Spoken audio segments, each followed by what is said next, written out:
हम लोग पिछले क्लास में क्या पढ़ रहे थे?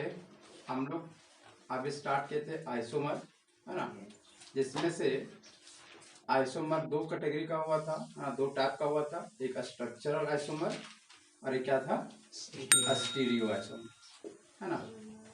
इन दोनों में से इसके बारे में कंप्लीट हम पढ़ चुके थे, है ना, वहीं पे। जबकि स्टीरियो में फिर दो टाइप आया, है ना। एक आया जियोमेट्रिकल, है ना, और एक ज्योमेट्रिकल में ही था हमारा सीस और ट्रांस, और क्या था, ई और जेड, है ना। ये दो चीज किसके थे? ज्योमेट्रिकल के, है ना।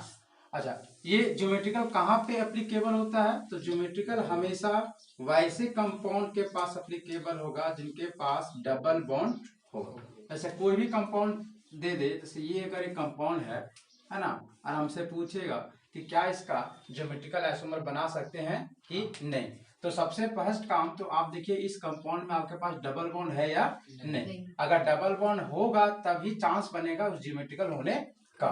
अगर ज्योमेट्रिकल का डबल बॉन्ड आपको दिख गया है, मतलब हाँ यहाँ पे चांस है कि हम यहाँ पे ज्योमेट्रिकल आइसोमर इसका बना सकते हैं। अब रहा कि अगर ज्योमेट्रिकल में हम सिस ट्रांस भी पढ़े तो क्या ई और जेड। देखो अगर तुमसे स्पेशली पूछे कि सिस ट्रांस बताइए तभी बताना, क्योंकि ये आपको पता है कि ज्यादा वैलिड रहता है क्या हर जगह? नहीं, है ना। कहीं कहीं जाके ये वाला फेल हो जाता है, मतलब सिस ट्रांस में हम कंफ्यूज होते हैं कि कहाँ पे सिस लिखे किसको ट्रांस लिखे। तो सबसे प्रॉपर वे क्या है? अच्छा, ई और जेड को। हालांकि सिस ट्रांस भी आप लिख सकते हैं, इसमें कोई दिक्कत नहीं है, आपको जो मन करे सो लिख दीजिए, है ना। लेकिन किसी एक को तो लिखना ही पड़ेगा। चलो इसको अगर हम देखें तो इसमें ऐसा ये डबल बॉन्ड है जिसमें हम दोनों अप्लाई कर सकते हैं। देखो इसमें क्या है, ये CH3, इधर क्या है H, इधर है CH3, फिर इधर है CH2 और CH3, ऐसे है। देखो इसमें सिस ट्रांस भी कर सकते हैं क्योंकि ये CH3 ये CH3 दोनों सेम साइड है ना। तो ये क्या है हमारा सिस, तो सिस ट्रांस के अनुसार से सिस हो गया, है ना। अगर हम सिस बना लिए हैं तो ऑब्वियस है कि हम ट्रांस भी बना सकते हैं। क्या नहीं बना सकते? क्या बिल्कुल। सिर्फ इसको किसी एक को रख के इसको अगर पलट दिया जाए, घुमा दिया जाए, है ना। अगर ई जेड का बात किया जाए तो फिर हमको नंबरिंग करना पड़ता है ना, प्रियोरिटी देना पड़ता है। तो इन दोनों के बीच में फर्स्ट नंबर ये होगा क्योंकि कार्बन है सबसे पहला, कार्बन का एटॉमिक नंबर होता है 6, यहाँ हाइड्रोजन इसका एटॉमिक नंबर 1, तो 1 और 6 में 6 बड़ा होता है, इसी कारण से प्रियोरिटी इसको पहले दिया गया है। ये 1 है, ये छोटा, इसी कारण से इसको प्रियोरिटी सेकेंड दिया गया। उसी तरह से इसमें जाएंगे तो हमें मिलेगा सबसे पहले कार्बन, फिर यहाँ क्या मिलेगा कार्बन, दोनों सेम हो जाएगा। तो फिर हम आगे जाएंगे तो इसके आगे जाने से सिर्फ हमें हाइड्रोजन मिलेगा, लेकिन इसके आगे जाने से मिलेगा क्या मिलेगा कार्बन, मतलब पहले मिलेगा 6 फिर मिलेगा 6, फिर उसके आगे जाएंगे तब हमें मिलेगा यहाँ पे 1 क्योंकि हाइड्रोजन है, लेकिन यहाँ पे क्या मिलेगा हमें 6।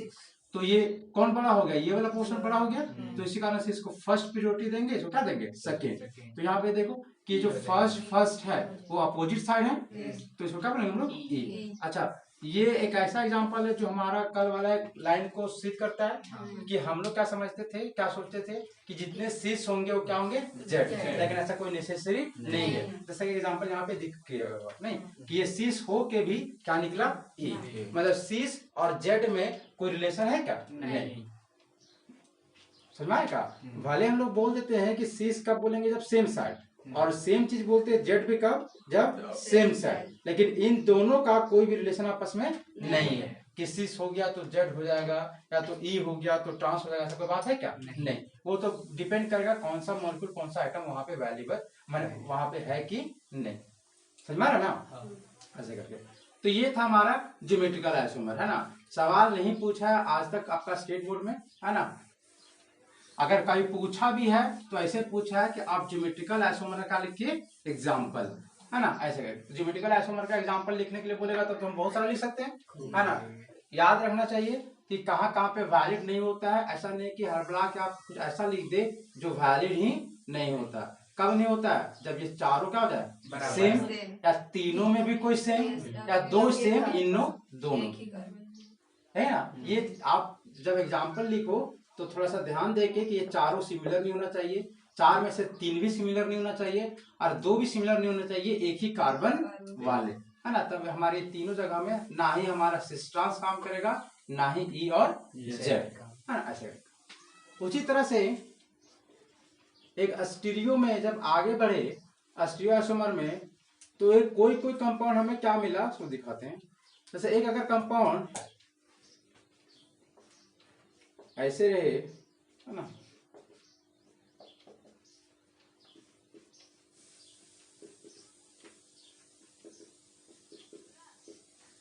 ऐसे अगर कंपाउंड है, हमें पता करना है कि क्या ये जो दिए हुए कंपाउंड है ये दोनों, है ना, जैसे मान लो इसको ए बोलते हैं, तो क्या बोलते हैं बी। अच्छा कुछ कल हम बोलते थे दोनों बनाए थे क्या? बना के लाए हो ना, तो छुट्टी में दिखा देना, है ना। मतलब ये दो कंपाउंड है, अगर आपसे सवाल किया जाए कि आप हमें बताइए कि ए और बी आपस में आइसोमर है या नहीं, आपका ये सवाल है कि मतलब ए और बी आपस में आइसोमर है कि नहीं। अगर ये बोलेगा कि आइसोमर है कि नहीं है, तो सबसे जो फर्स्ट हमारा काम होता है, जो सबसे पहले क्या करते हैं हम लोग, मॉलिक्यूलर फॉर्मूला चेक करते हैं। तो इसमें कितना कार्बन है, 1 2 3, तो 3 है कार्बन इसमें। फिर हाइड्रोजन गिनो, 1 2 3 5 और 1 6, मतलब 6 हाइड्रोजन है। और ऑक्सीजन कितना, 1 2 और 3, मतलब 3 हाइड्रोजन, 3 हाइड्रोजन बोलते 3 कार्बन, 6 हाइड्रोजन और 3 ऑक्सीजन। जब आप इसमें देखेंगे तो इसमें भी 3 सेम चीज मिलेगा आपको, मतलब ये दोनों कंपाउंड का मॉलिक्यूलर फॉर्मूला क्या है, सेम है। ठीक है, मॉलिक्यूलर फॉर्मूला सेम अगर हो गया तो हमारा नेक्स्ट क्या होता है, आईपीएसी, मतलब इसका प्रॉपर्टी चेक देखना कि इनका प्रॉपर्टी सेम है या अलग है। नेक्स्ट टारगेट कि इनका प्रॉपर्टी ए और बी का प्रॉपर्टी सेम है या अलग है। तो प्रॉपर्टी चेक करने के लिए हम लोग एक कुछ उपाय लगाते थे, जिसका क्या नाम था, आईपीएसी नेम। अगर किसी का आईपीएसी नेम अलग हो जाता था तो हम लोग श्योर रहते थे कि हाँ पक्का इसका प्रॉपर्टी क्या होगा, अलग होगा, तो इसका आईपीएसी नेम लिखते हैं। ये ऐसा कंपाउंड है जिसमें कार्बोक्सिलिक एसिड भी है और क्या है, अल्कोहल भी। मतलब कि 2 फंक्शनल ग्रुप आ गए, तो फिर हमारा किसका काम आएगा, सिनर्टी टेबल का।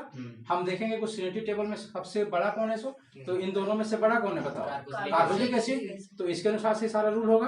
तो ये 1 2 3, तो ये वाला हमारा क्या बन जाएगा, ब्रांच, मतलब ये लिखाएगा पहले। अच्छा देखो इसका नाम कैसे, अगर आप नहीं होता तो देखो, अगर वो CH3 होता था तो क्या लिखते थे, मीथ ऑक्सी, एक कार्बन के चलते मीथ और ऑक्सीजन के चलते ऑक्सी। अच्छा C2H5 रहता था तो ईथ ऑक्सी। अगर मान लो कार्बन ना रहे, सिर्फ हाइड्रोजन रहे, तो हाइड्रो ऑक्सी। सर वो ब्रांच में इसीलिए उसको, हाँ ब्रांच में इसी कारण से, क्योंकि ये 2 फंक्शनल ग्रुप आ गए हैं जिसमें से ये मेन है, सिनर्टी टेबल में क्या है, ये सीनियर है, तो इसको क्या बनना पड़ेगा, ब्रांच। और ब्रांच बनने के कारण इसको हमको फर्स्ट में नाम लिखना पड़ता है, जिसको हम लोग क्या बोलते हैं, प्रीफिक्स, है ना। तो प्रीफिक्स में इसका नाम क्या लिखा था, हाइड्रो ऑक्सी। अच्छा ये सफिक्स बनता तो ओल, है ना, ऐसे करके। तो ये बताओ 1 2 पे क्या होगा बताओ, हाइड्रोक्सी, 2 पे हाइड्रोक्सी। फिर 1 2 3 कार्बन के चलते प्रो, सब का सब सिंगल बॉन्ड है, इसी कारण से एन, है ना। और यहाँ पे क्या है, कार्बोक्सिलिक एसिड तो ओइक एसिड, ओइक एसिड। अच्छा यहाँ पे ए और ई, मतलब यहाँ पे ई क्या आ जाएगा, हट जाएगा। अच्छा यहाँ पे आप 1 लिखो या ना लिखो, क्योंकि ओइक एसिड हमेशा किसमें होता है, फर्स्ट। तो इसका नाम ये हुआ। अच्छा इसका भी नाम लिखेंगे तो आपको वही से मिलने वाला है, नहीं मिलने वाला का, कि 2 पे हाइड्रोक्सी, क्योंकि 1 2 3, फिर प्रो, फिर एन, फिर क्या, ओइक एसिड। तो इन दोनों का नाम क्या हो गया, सिमिलर हो गया। देखो हमें पता क्या करना, हमारा मेन मोटो क्या है बताओ, कि ये और बी आपस में आइसोमर हैं या नहीं। तो उसके लिए हम उपाय कर रहे हैं। उपाय क्या कर रहे हैं, मतलब हम लोग जो मेथड्स होता है पता करने को कर रहे हैं। फर्स्ट काम क्या किए कि मॉलिक्यूलर फॉर्मूला चेक किए। मॉलिक्यूलर फॉर्मूला अगर मान लो कि मॉलिक्यूलर फॉर्मूला सेम नहीं होता, तब यही पर तो खत्म कि ये आइसोमर है क्या, नहीं। लेकिन मॉलिक्यूलर फॉर्मूला सेम हुआ तो फिर थोड़ा सा हमें आगे जाना पड़ा। हमें क्या है अगला पर्पस हमारा, कि इसका जो प्रॉपर्टी अलग है कि नहीं। तो प्रॉपर्टी अलग पता करने के लिए हम आईपीएसी नाम लिखे। अगर आईपीएसी नेम ही अलग हो जाता तो पक्का प्रॉपर्टी अलग होता ही होता, क्योंकि अच्छा अगर आईपीएसी नेम अलग होता तो ये किसके कैटेगरी में चला जाता, स्ट्रक्चर वाला। तो इसका आईपीएसी नेम क्या हो गया, सेम। अब आईपीएसी नेम हो गया सेम, तो मतलब आप हमको बिना एक्सपेरिमेंट का कुछ कर सकते हैं क्या, नहीं। अब इसका प्रॉपर्टी अलग होगा कि नहीं होगा, अब आपको सीधा किसका सहारा लेना पड़ेगा, एक्सपेरिमेंट का, है ना। तो हम इसको लेके गए, है ना, इसके साथ एक्सपेरिमेंट किए और इस वाले कंपाउंड के साथ क्या किए, एक्सपेरिमेंट किए। और हमें क्या पता चला कि इनका जो प्रॉपर्टी है, कुछ ना कुछ प्रॉपर्टी क्या निकल गया, डिफरेंट। अगर कुछ कोई भी प्रॉपर्टी किसी के रिस्पेक्ट में कहीं भी अगर इन दोनों का प्रॉपर्टी अगर डिफरेंट निकल गया, मतलब 100% ये दो कंपाउंड कुछ अलग तरह का है, क्योंकि ये कुछ अलग सा प्रॉपर्टी दिखा रहा है, ये कुछ अलग सा दिखा रहा है ना, मतलब हाँ ये दोनों आइसोमर होगा तो होगा, क्योंकि दो कंपाउंड है, मॉलिक्यूलर फॉर्मूला सेम है और इनका प्रॉपर्टी क्या है, अलग है। अच्छा, अगर इसको डिस्टिंग्विश करने बोले कि स्ट्रक्चरल और स्टीरियो में, तो किसमें आ गई, स्टीरियो में। क्यों? क्योंकि इसका आईपीसी नेम क्या है, सेम है ना। अगर आईपीसी नेम अगर अलग होता तो किसमें आता, स्ट्रक्चरल में। लेकिन स्ट्रक्चर माने आईपीसी नेम सेम होने के बावजूद भी अगर इनका प्रॉपर्टी अलग हो गया, मतलब पकड़ किसमें गया, ये स्टीरियो में, है ना। अब स्टीरियो में हम लोग पढ़े थे, है ना, जिसमें से जो सबसे पहला जो है ना, क्या बोलते, हाँ, जो सबसे पहला था वो क्या था, जियोमेट्रिकल, जो था ना जियोमेट्रिकल। अच्छा, जियोमेट्रिकल में लोग क्या पढ़े थे कि यहाँ पे भी आईपीसी नेम सेम था, लेकिन प्रॉपर्टी अलग था, और इसमें कंडीशन था कि इसमें जो अरेंजमेंट होता था किसके रिस्पेक्ट में, कार्बन कार्बन डबल बॉन्ड के रिस्पेक्ट में, मैंने कार्बन कार्बन डबल बॉन्ड के रिस्पेक्ट में अगर इन आइटम का, यहाँ वाले आइटम का, यहाँ वाले मॉलिक्यूल का अगर अरेंजमेंट डिफरेंट है तो ये किससे कैटेगरी जाता था, जियोमेट्रिकल। लेकिन इस वाले कंपाउंड में कहीं भी डबल बॉन्ड है क्या, कार्बन कार्बन के बीच में नहीं, मतलब है ये स्टीरियो का ही टाइप, लेकिन कहीं पे डबल बॉन्ड नहीं है, मतलब ये जियोमेट्रिकल का नहीं होगा, नहीं ना होगा। मतलब इसके अलावा कुछ और एक है टाइप स्टीरियो का जो इन सब मॉलिक्यूल को कंटेन करेगा, समझ में आ रहा है क्या, है ना, कि स्टीरियो का टाइप निकला। अब स्टीरियो हम एक पढ़े थे क्या सा, ज्योमेट्रिकल, लेकिन ज्योमेट्रिकल में कंडीशन होता है कि कार्बन कार्बन डबल बॉन्ड होना चाहिए, लेकिन इन कंपाउंड में कार्बन कार्बन डबल बॉन्ड नहीं है, मतलब ये भी होगा स्टीरियो का लेकिन ज्योमेट्रिकल तो नहीं होगा, समझ में आ रहा ना। तो मतलब इस मैंने स्टीरियो का एक तो काइंड हम लोग सीखे जिसको ज्योमेट्रिकल है, उसके अलावा एक और होगा जो इन सब कंपाउंड्स को अपने में कंटेन करेगा, है ना। और उस क्या बोलते हैं उस आइसोमर को, तो उसको बोला जाता है ऑप्टिकल आइसोमर, है ना।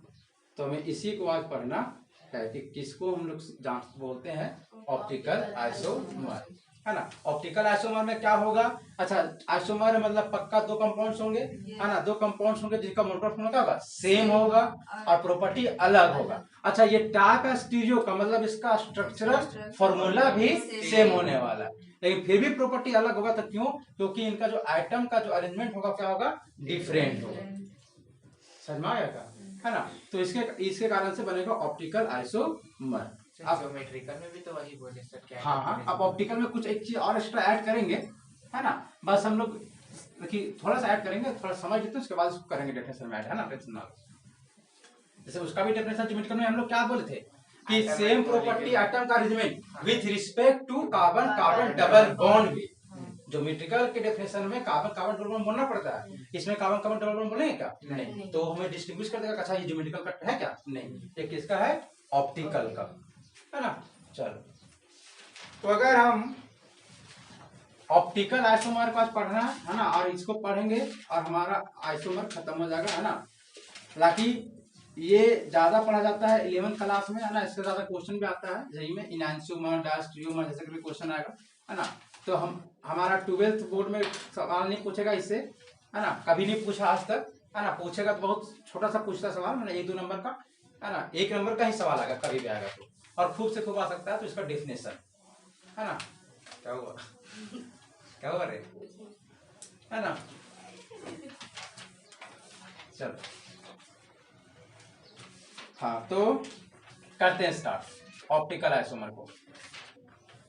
देखो, ये जो ऑप्टिकल जो वर्ड आया है वो कहीं ना कहीं एक वर्ड को बता रहा है, ऑप्टिक्स को, किसको बता रहा है, ऑप्टिक्स।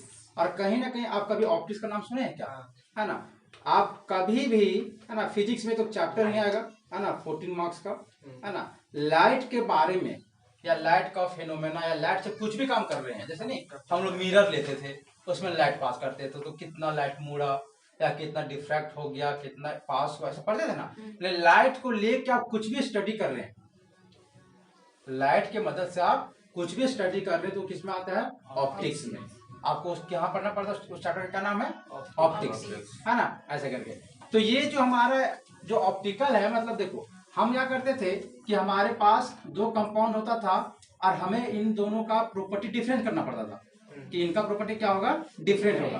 तो अगर इनका प्रॉपर्टी हम डिफरेंट मैंने पता करें, इसका कुछ गुण होगा, सभी कुछ गुण होगा, है ना। तो विथ रिस्पेक्ट टू किसके, लाइट के, कि लाइट के मदद से अगर आप ये पता कर रहे हैं कि इन दोनों कंपाउंड का प्रॉपर्टी क्या है, अलग है, मतलब आप इस लाइट से कुछ इसमें करेंगे और इसमें भी आप लाइट की मदद से कुछ करेंगे और इनका क्या मिलेगा, गुण कुछ अगर अलग मिल गया तो उस तरह का हम लोग ऑप्टिकल आइसोमर कहलाता है।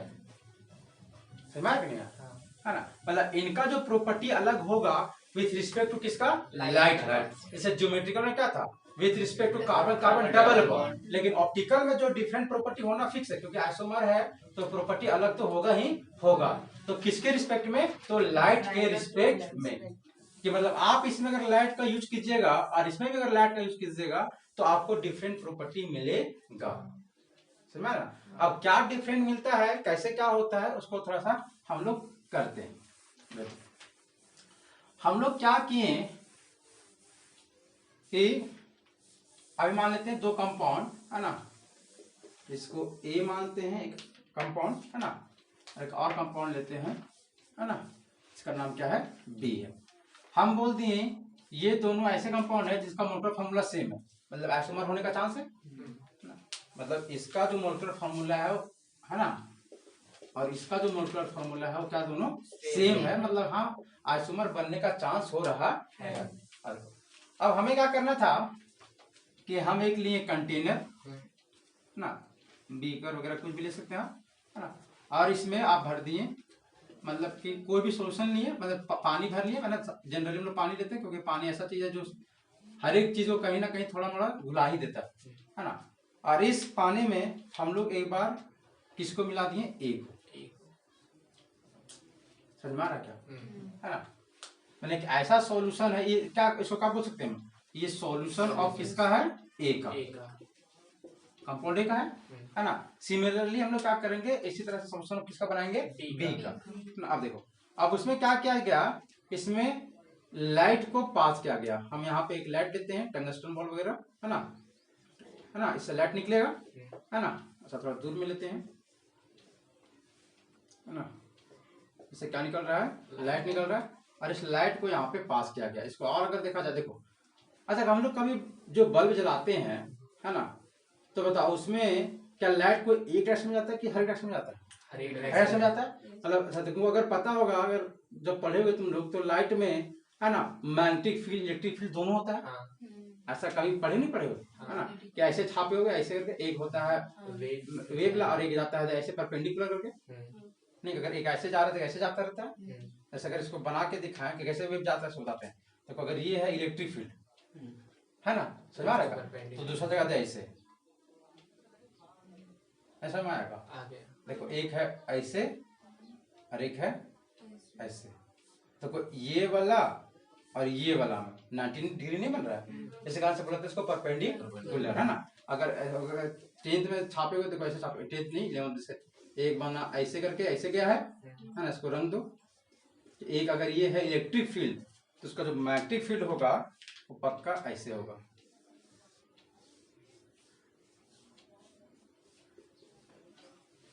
लग रहा नहीं लग रहा, परपेंडिकुलर जैसा इन दोनों को लग रहा है ना, कि ये ऊपर है, एक ऐसे जा रहा है, समझा ना, ऐसे करके। तो देखो ऐसा इसको क्यों बोला गया, मतलब यही जो है कि ट्रैवल करता है किसी लाइट का।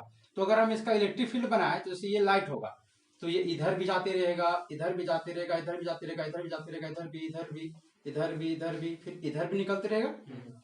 अरे इस लाइट का चारों तरफ में जाएगा और इसके पीछे भी। अब देखो अब क्या होता है कि ये लाइट को हम इसमें पास करवाएं, है ना, तो इसका जो ये लाइट का जो ये इलेक्ट्रिक फील्ड था, है ना, समझ में आ रहा है, ये है ना इलेक्ट्रिक फील्ड का डायरेक्शन, है ना। अगर इसमें पास किए और यहाँ पे हम रखे हैं मशीन, जिसको हम लोग बोल सकते हैं डिटेक्ट करने वाला,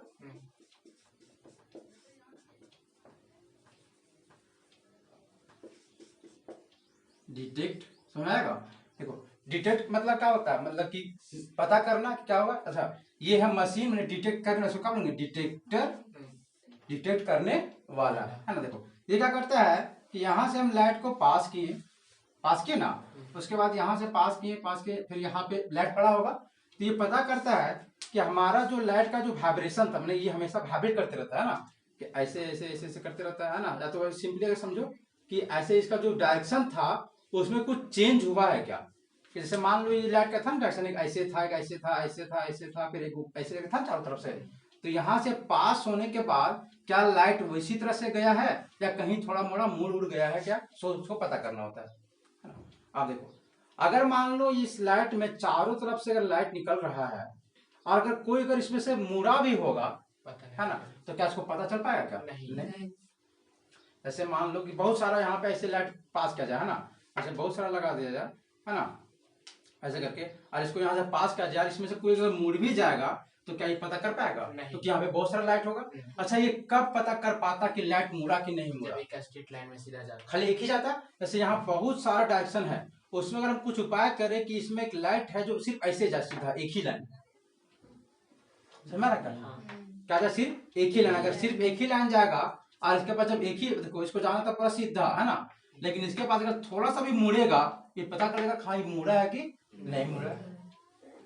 समझ में आ रहा है क्या? देखो, तो मतलब ये लाइट था, उसमें चारों तरफ से इसका डायरेक्शन था इलेक्ट्रिक फील्ड का, तो हम यहाँ पे कुछ एक मशीन लेके आए, है ना। और कोई मशीन में क्या होता है जनरली से बताते हैं, ये जब बनता है, जैसे अगर बता तो कैल्शियम कार्बोनेट वगैरह का बनता है ना। इसमें क्या होता है कि इसमें हम लोग ऐसा, ये ऐसा इसका प्रॉपर्टी होता है कि इसमें जब लाइट पड़ेगा ना तो सारा लाइट कोई जाने नहीं देगा, उसमें से छांट के किसी एक ही डायरेक्शन में जाने देगा लाइट को।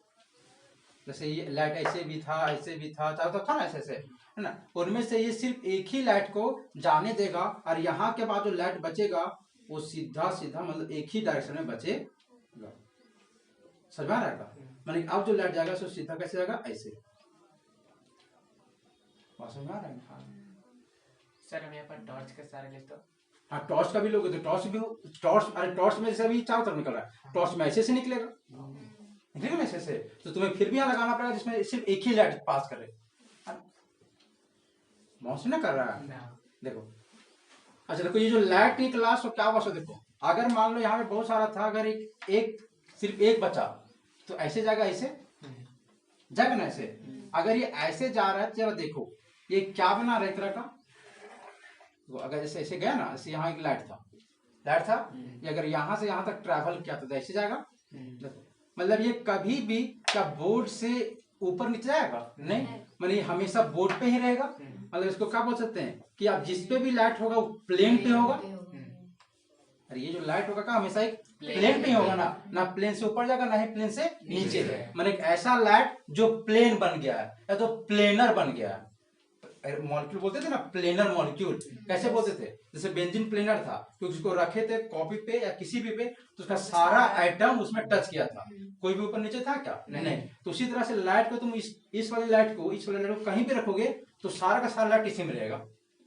समझ? देखो अगर ये पूरा लाइट का डायरेक्शन देखो, सारा पहले लाइट था ऐसे ऐसे करके चारों तरफ, तो बताओ अभी कर दिया क्या, ऐसे हो गया। तो ये सारा का सारा लाइट कभी भी ट्रैवल करेगा तो कोई प्लेन ही बनाएगा ये हमेशा, है ना। तो मतलब यहाँ वाला जो लाइट है वो क्या बन गया, एक प्लेन लाइट।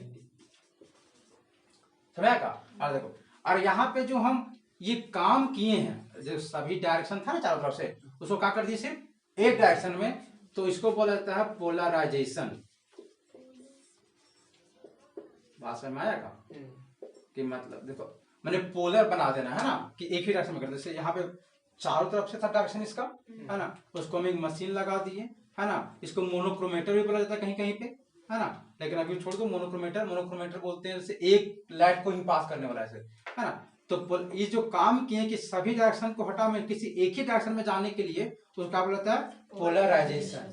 तो मतलब कि देखो क्या इस लाइट के साथ क्या हुआ होता है, ये जो ऐसा लाइट है जो सबसे पहले बन गया प्लेन, क्या बन गया, प्लेन। और ये लाइट क्या हो क्या आया है, पोलराइजेशन होके।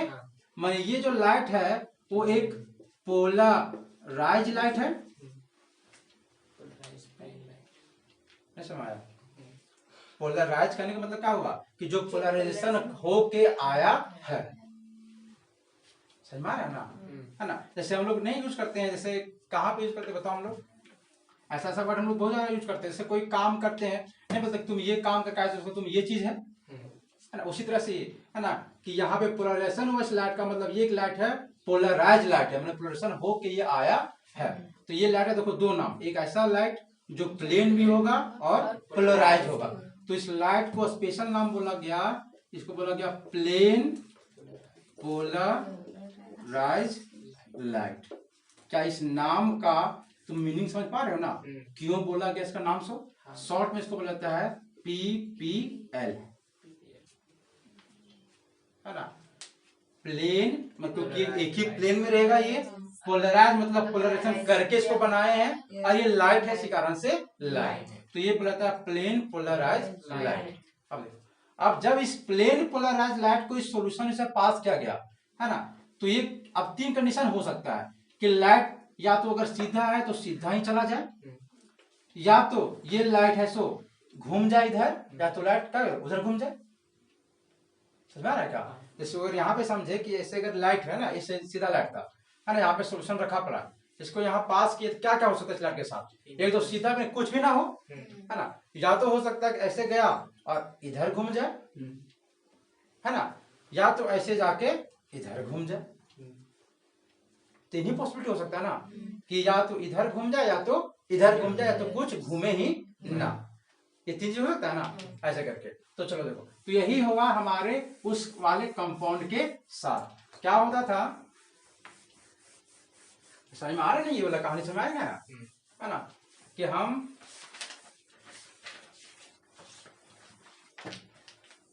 लाइट को लिए, है ना, लाइट से काम नहीं चला, हम लगाए एक मशीन, क्यों लगा तुमको समझ आ गया? पोलराइजर मशीन बोलते हैं, है ना। मैंने देखो ये क्या, इसको फेनोमेना को बोलते हैं पोलराइजेशन, माने पोलराइजेशन होने वाला। अच्छा, एक ऐसा मशीन है जो पोलराइज कर दे रहा है, तब उसको बोलेंगे पोलराइजर। काम करने वाला को वर्कर, पोलराइजेशन करने वाला को पोलराइजर, है ना। तो यहाँ से जो लाइट मिलेगा वो बनेगा प्लेन पोलराइज लाइट। अब इसको पास करेंगे हम सॉल्यूशन के साथ। देखो तीन चीज हो सकता है कि या तो जो लाइट आया सो कुछ हो ही ना, या तो ये लाइट थोड़ा सा घूम जाए, तो देखो घूम सकता है, तो इधर भी घूम सकता है, देखो ये साइड घूम जाए, या ये पहला केस, या तो ये लाइट मैंने ये तो सीधा सीधा आना था, ये किधर घूम गया, इधर। समझ में आया? मैंने ये ऐसा तीन कंडीशन हो सकता है। ये तो ये हुआ मेरा पहला कंडीशन, ये दूसरा कंडीशन कि एक बार इधर घूम जाए, एक बार इधर घूम जाए, तीसरा कंडीशन क्या हो सकता है कि जैसा आए वैसे ही। ये तीन चीज हो सकता है। तो अगर यहाँ पे जिस किसी का भी सॉल्यूशन होगा, जिस किसी का भी सॉल्यूशन होगा, किसी भी कंपाउंड का सॉल्यूशन होगा, तो अगर ये तीन फेनो, अच्छा बताओ, अगर पहला अगर कंडीशन होगा, मतलब हम क्या समझेंगे कि एक ऐसा चीज है इसमें जो लाइट के साथ कुछ ना कुछ काम किया, है ना। अच्छा, अगर दूसरा कंडीशन होता है तब भी बोलेंगे कि ऐसा कोई कंपाउंड जो लाइट के साथ कुछ ना कुछ काम कर रहा है ना। अच्छा, अगर तीसरा केस हुआ, तब यहाँ पे जो कंपाउंड है वो लाइट के साथ कुछ भी किया है क्या? नहीं। बात समझ में आ रहा है क्या?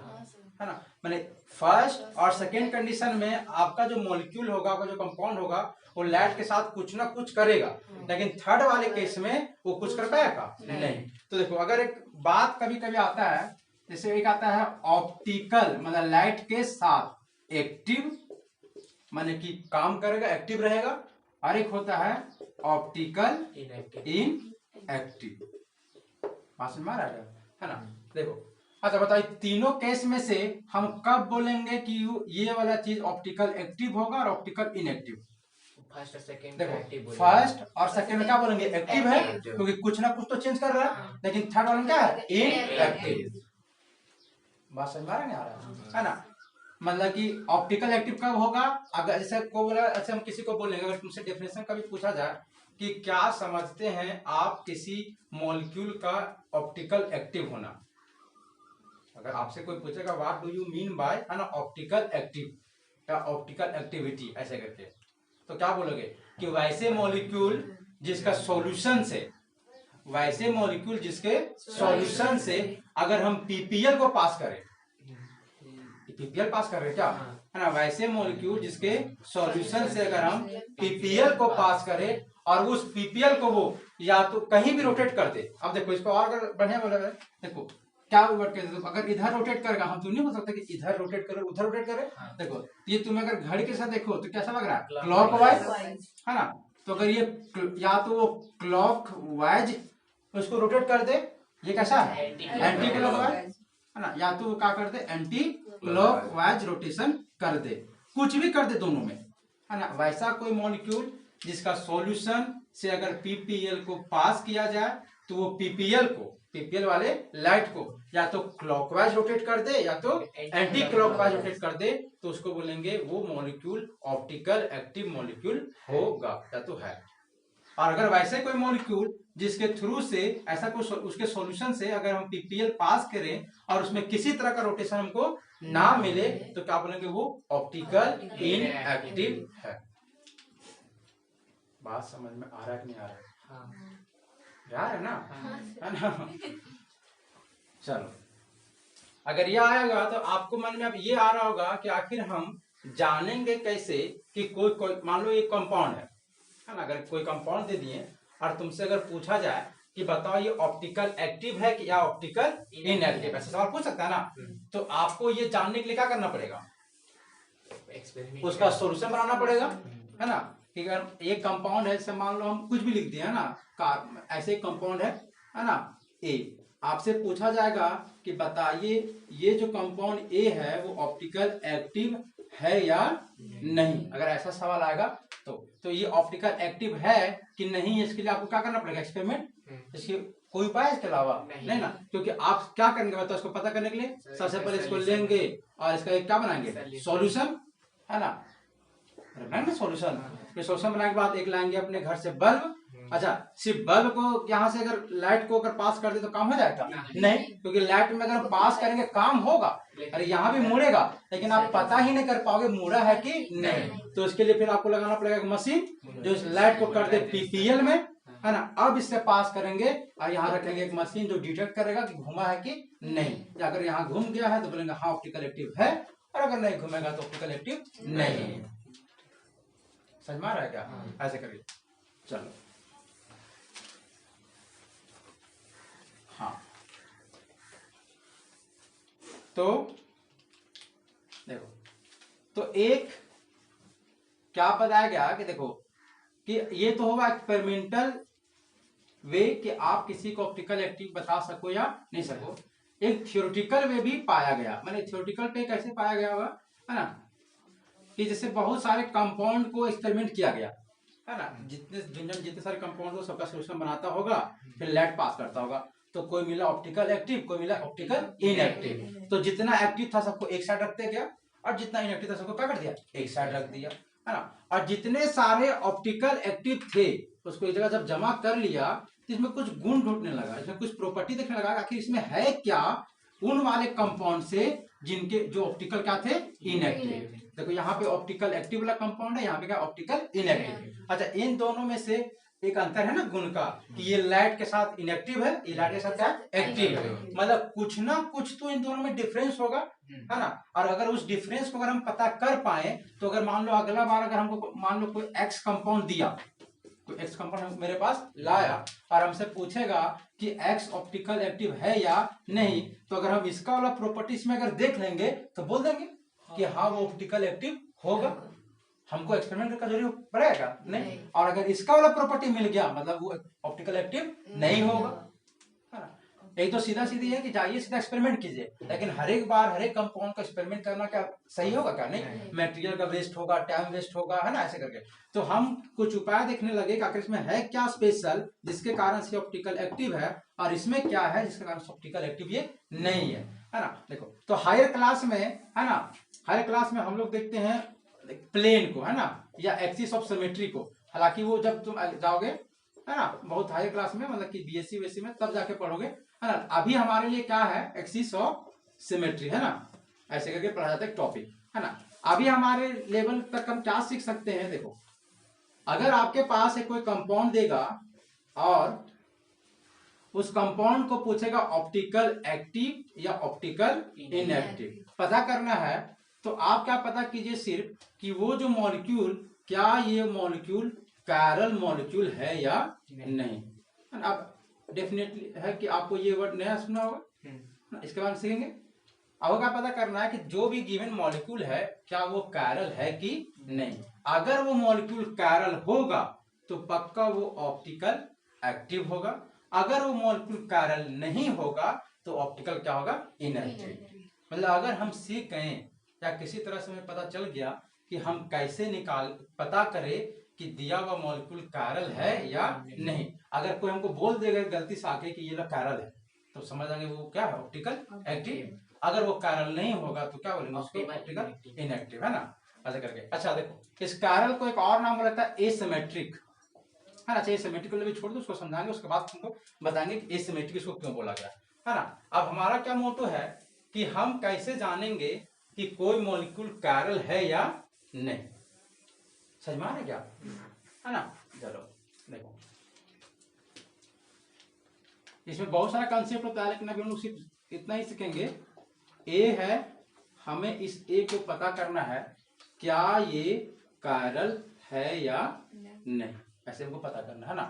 पहला कंडीशन, अगर ये कायरल निकल जाएगा तो क्या होगा, ये ऑप्टिकल एक्टिव होगा। अगर ये कायरल नहीं मिलेगा तो क्या होगा, ऑप्टिकल इनएक्टिव। समझ में आ रहा ना। देखो, तो कायरल कोई मॉलिक्यूल है या नहीं है ये पता चलता है उसमें प्रेजेंट कार्बन से, कि वो ऑर्गेनिक पढ़ रहे हैं हम लोग, है ना। ऑर्गेनिक पढ़ रहे हैं तो कार्बन तो होगा ही होगा, है ना। तो अब क्या कीजिए कि उस मॉलिक्यूल में कार्बन है ना, उस कार्बन को देखिए, है ना। उस कार्बन को देखिए, उसमें बहुत तरह से कार्बन मिलेगा, तो उसमें से कार्बन में हमें कुछ ढूंढना पड़ता है ना। अगर वो कार्बन उसके पास होगा स्पेशल तरह का कार्बन तो समझ जाना कि हाँ वो मॉलिक्यूल कायरल है, और अगर वो कार्बन तुम्हें नहीं मिलेगा मतलब वो कायरल नहीं है ना। क्या ढूंढना होता है उस चीज को देखा जाए। देखो हम क्या जानते हैं कि कार्बन कभी भी 4 बॉन्ड बनाता है, नहीं मतलब 4 बॉन्ड। देखो अगर कोई कार्बन 4 बॉन्ड बनाया है, जो कि हमेशा बनाएगा ही बनाएगा, लेकिन जो 4 बॉन्ड मतलब 4 अलग अलग तरह का चीज जुड़ेंगे। अच्छा कभी हो सकता है कि एच एच चारों तरफ एच एच जुड़ जाए, है ना। लेकिन अगर ऐसा हो कि कार्बन का जो 4 बॉन्ड हो और चारों अलग अलग हो, मान लो इधर ए है तो बी है, इधर क्या है सी, और यहाँ पे अच्छा सी नहीं लिखते हैं, यहाँ पे मैंने तो एक्स लिखते हैं और क्या वाई। देखो एक कार्बन जिसका 4 बॉन्ड और चारों जगह पे जो लगा हुआ है वो क्या है, डिफरेंट डिफरेंट है। तो अगर ऐसा वाला कंडीशन कभी आता है तो इस वाले कार्बन को बोला जाता है कायरल कार्बन, है ना। क्या बोलता है, कायरल कार्बन। अच्छा बताओ, तुम लोग सीखे थे ईथर के टाइम में, लोग एक था सिमेट्रिकल और एक अनसिमेट्रिकल। कहीं से भी अनसिमेट्रिकल सिमेट्रिकल हुआ क्या, नहीं। अगर चारों डिफरेंट डिफरेंट हुआ कभी सिमेट्रिकल हो सकता है, नहीं। तो इस कार्बन कभी कभी बोला था ए सिमेट्रिक कार्बन, माने ये दोनों नाम एक ही है ना। ये वाला हायर क्लास में यूज होता है जब हम लोग सिमेट्री अभी बोले ना, एक्सिस ऑफ सिमेट्री, अगर उसको पढ़ के करेगा प्लेन ऑफ सिमेट्री ये सब करके, तब वहां पे यूज होता है एसिमेट्रिक कार्बन। हालांकि अभी आप कायरल कार्बन से भी काम चला सकते हैं। क्या देखने से, कोई भी मॉलिक्यूल अगर आपको छाप के दे दे, है ना, आपको बोले कि पता कीजिए इसमें कायरल कार्बन है कि नहीं, तो आपको सीधा देखना है उसमें जो कार्बन है वो पक्का चारों